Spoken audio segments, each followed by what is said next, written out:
தற்போதைய அண்மை செய்தியை பார்த்துக் கொண்டிருக்கிறோம். மத்திய அரசை கண்டித்து மதச்சார்பற்ற முற்போக்கு கூட்டணி சார்பில் செப்டம்பர் 2ஆம் தேதி திருப்பூரில் ஆர்ப்பாட்டம் நடத்தப்படும் என அறிவிக்கப்பட்டிருக்கிறது. இத்தொடர்பான கூடுதல் விவரங்களோடு இணைகிறார் சிறப்பு செய்தியாளர் கோகுல். கோகுல், விவரங்கள், எதற்காக இந்த ஆர்ப்பாட்டம் அறிவிக்கப்பட்டிருக்கு?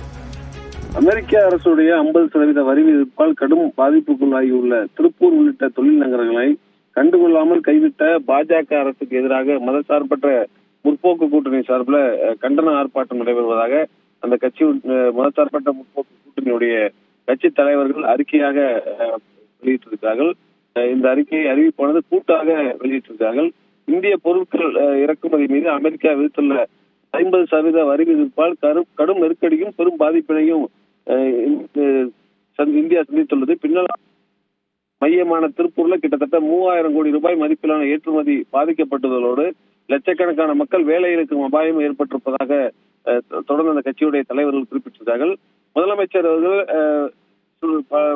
மத்திய அரசுக்கு கடிதம் எழுதியிருக்கார், மத்திய அரசை வலியுறுத்தியிருக்கிறார். நிவாரண நடவடிக்கைகளை பாஜக அரசு மேற்கொள்ள வேண்டும் என்று எடுத்துரைத்திருக்கார். எந்த நிவாரண நடவடிக்கையும் பாஜக அரசு எடுக்கவில்லை என்றும் மீண்டும் ஒரு முறை முதலமைச்சர் அவர்கள் கடந்த 28ஆம் தேதி அன்று வலியுறுத்தி கிணற்றில் போட்ட கல் போல அமைதியாக பாஜக அரசு இருப்பதாகவும் ஆபத்து வரப்போகிறது என்று எச்சரித்தும் எதிர்ப்புள்ள எந்த நிவாரண நடவடிக்கைகளையும் மேற்கொள்ளவில்லை என்றும் ஆபத்து வந்த பின்னும் அதை பற்றி துளியும் கவலையின்றி அமைதியாக இருக்கிறது பாஜக அரசு என்றும் பெரும் முதலாளிகளான அதான் மற்ற பிரச்சனை என்று ஓடோடி வரும் பாஜக அரசு உள்நாட்டில் உள்ள சிறு வணிகர்கள் நலனை கவனத்தில் கொள்வதில்லை என்றும் தெரிவிக்கப்பட்டிருக்கிறது. தொடர்ந்து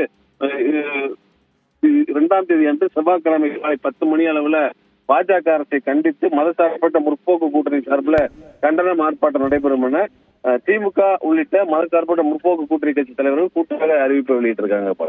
விவரங்களுக்கு நன்றி கோகுல்.